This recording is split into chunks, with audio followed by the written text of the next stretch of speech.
Welcome learners. In this video, we will discuss grammar translation method. You might be aware about the different methods of teaching English. So let's focus on a topic for the day. Grammar translation method is one of the oldest methods out there to teach a language. In ancient Greece, the teachers used this method to teach Greek and Latin language.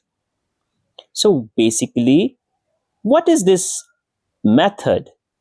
So, grammar translation method uses mother tongue of the learners to teach the target language. And in our case, the target language is English.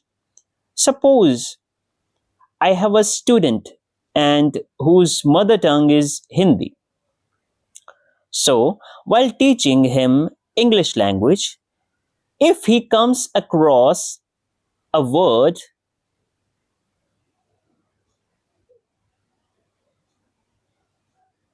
which he doesn't know.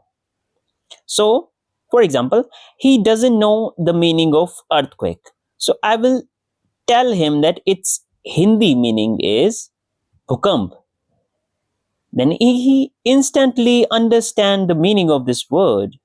So that's what the crux of this method is. We use his mother tongue of the learners to teach the target language. We associate the mother tongue and the target language and make association between them in the mind of the learner. And this method translates each and every word in a sentence into the language of the learner. And then he will understand, he will associate the words of the sentence and understand what the sentence mean. Now, it focuses on grammar learning. This method is best for grammar learning because we understand the structures, we understand the different meanings in a sentence. So it is good for learning grammar. That's what the title also suggests. Next is it is passive learning. So in this method, the teacher is the central figure. The teacher is reading, the teacher is teaching and explaining meanings of the words in their contexts.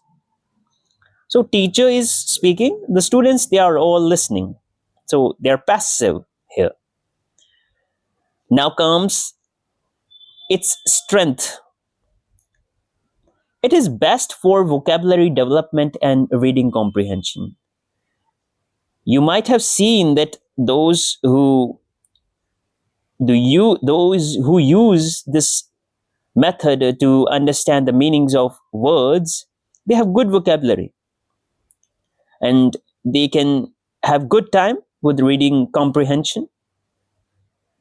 Next comes it is economical method. It doesn't waste it doesn't waste many resources. It doesn't requires many resources, and it also saves time. Okay, it is not hefty in consumption of time. Next comes it doesn't require special preparation on the part of teacher. The teacher doesn't have to prepare much beforehand if he is teaching through this method. Suppose there's an essay he has to teach, and teach he can teach that essay in the classroom just by reading the line and then explaining what it says. And that's why this method is very popular in India, because there is a stereotype and there's somewhat truth in it that Indian teachers are a little bit lazy in teaching language.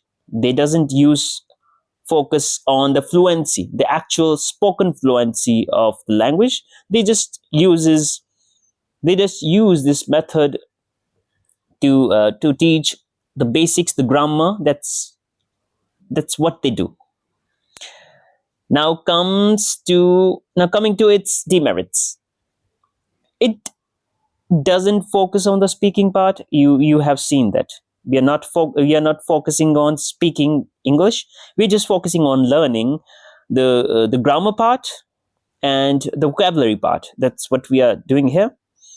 And talking about it, we are passive in this learning of language through this method. Okay, not every word has equivalent word in mother tongue and vice versa.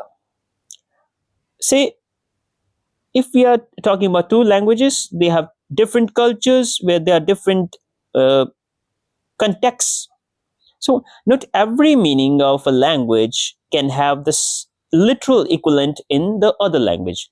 For example, let's take a word of Hindi, that is jugaad. We don't have the equivalent word of this type in English. We don't have. Okay, so that's why Oxford University has added this word to English dictionary. Okay, now it can be considered as an English word. Okay, now comes to the other part. Words have multiple meanings and contextual meaning. So you know that a single word can have different meanings, and we have to look words in its context. So grammar translation method doesn't focus on that. It doesn't focuses on that. Last but not the least, it is not perfect for the complete fluency. So we are not focusing on the speaking part because the primary function of a language is to speak in it, to attain the communication in it.